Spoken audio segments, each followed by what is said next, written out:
Yeah, so the question is, do we have to risk our lives for the mitzvah of Yishuv Eretz Yisrael? So, as you might answer, whenever you don't know the answer, always say machlokas, and you'll probably be correct. And this is indeed a machlokas rishonim.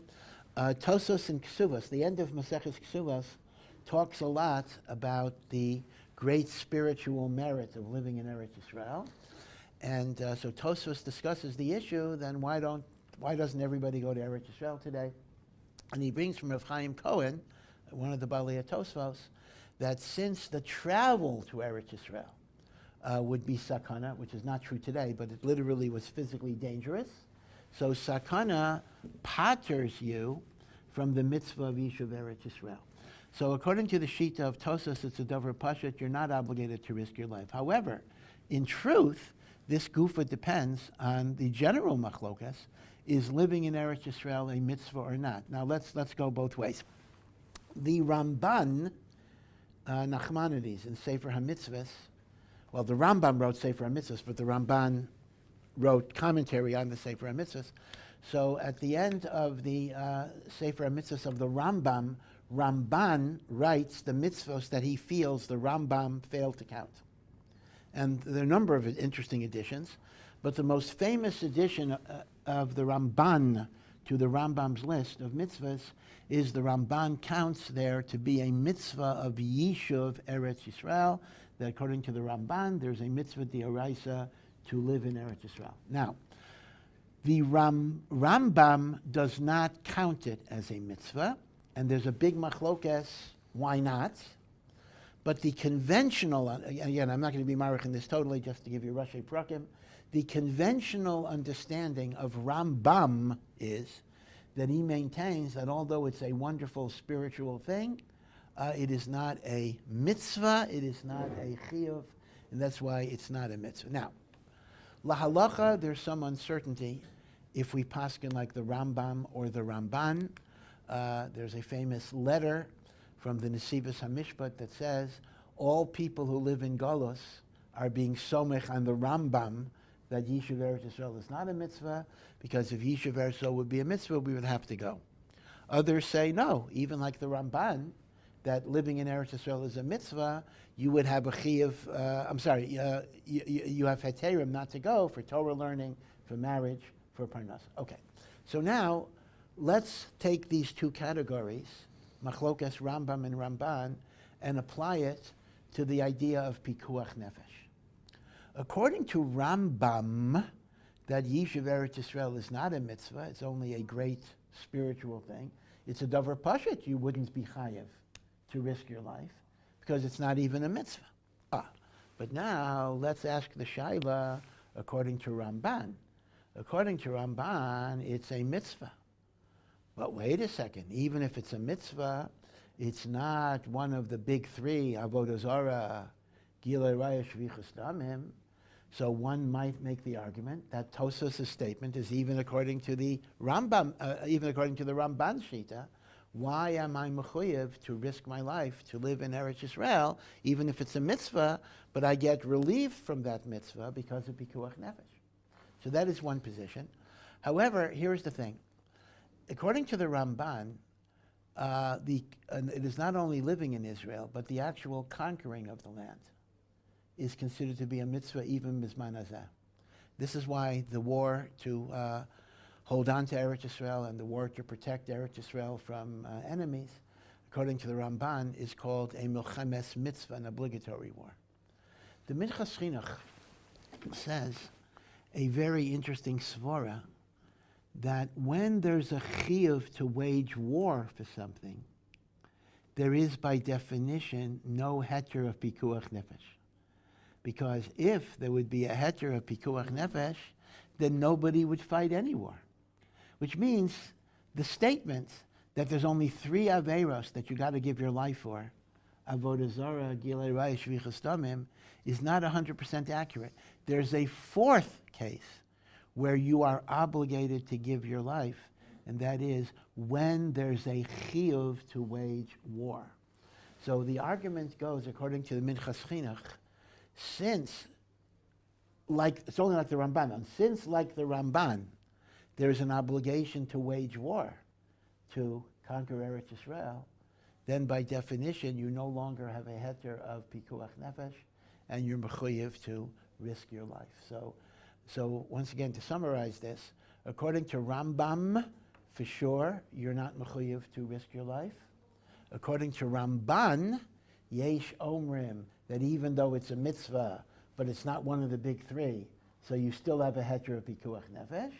V'yesh omrim, that since there's a chiyuv to wage war in order to secure Eretz Yisrael, that will take away the heter of pikuach nefesh that you have. Now, a final point I want to throw into the mix, which I think is very important practically, is a general ha'ora, a very general observation of the Aruch HaShulchan that's not connected to this at all, but it will be relevant to this. You know, you're not allowed to do things that are dangerous generally, right? I'm not supposed to be machnis myself in sakana. So I don't do bungee jumping. I don't do dangerous things. So the Aruch HaShulchan points out that taken alone, that's a very difficult statement to quantify because everything in life is dangerous. Crossing the street is dangerous, certainly in Israel for sure.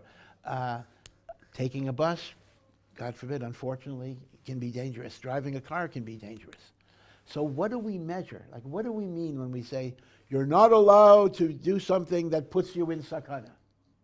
Well, everything puts you in sakana. What are you going to say? Stay in bed? Well, I remember when I lived in Maryland, just reading just a regular story about a 7-year-old kid in a ghetto neighborhood was killed in his sleep. I mean, basically, he was sleeping in his bed next to a wall, and it was a very cheap drywall thing, and there was a gang war outside his house where people were shooting, and a bullet just went through the wall. It went through his cheap house wall and killed him.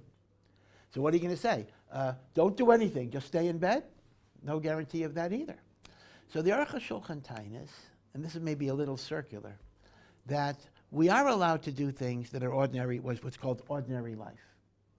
And God will protect us. Things that are considered to be ordinary, makobel, in yonim, that's not called sakana.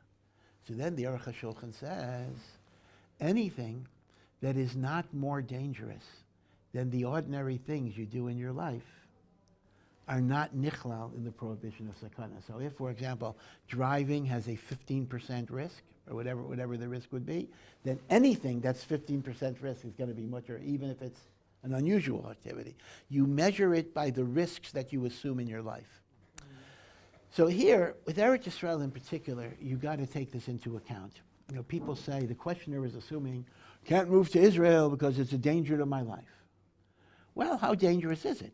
Is it possible a person can be killed by a terrorist? Yes, it is. But, you know, how dangerous is America? Is Israel much more dangerous than America? Now, I know I'm going to get hate mail from, it's interesting, I don't hear from the Torah Karta, they don't listen to me.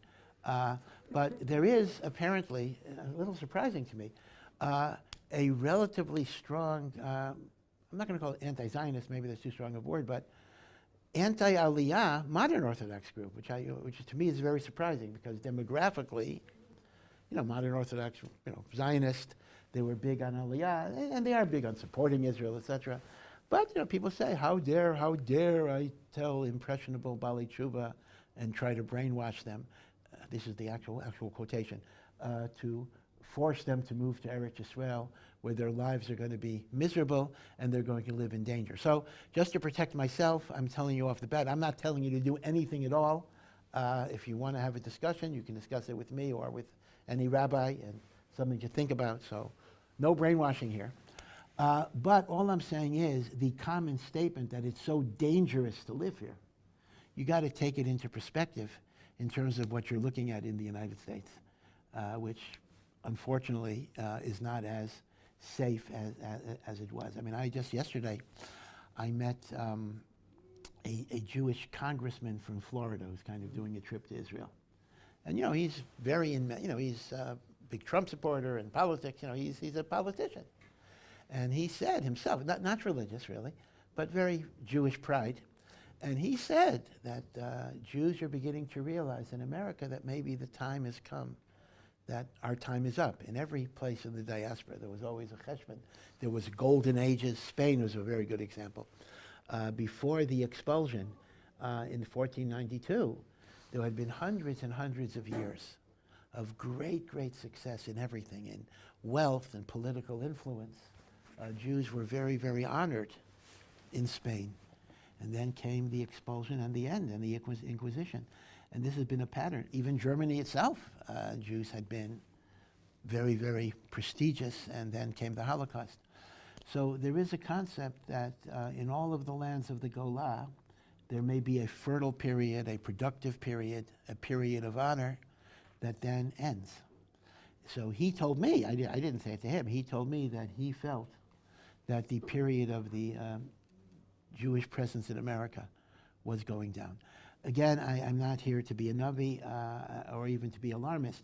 I just want to point out that people shouldn't have this gut reaction that it's so dangerous to live here, because as the Aruch HaShulchan Tainis, you have to compare it to the other things that you're doing that may be equally dangerous or even more so.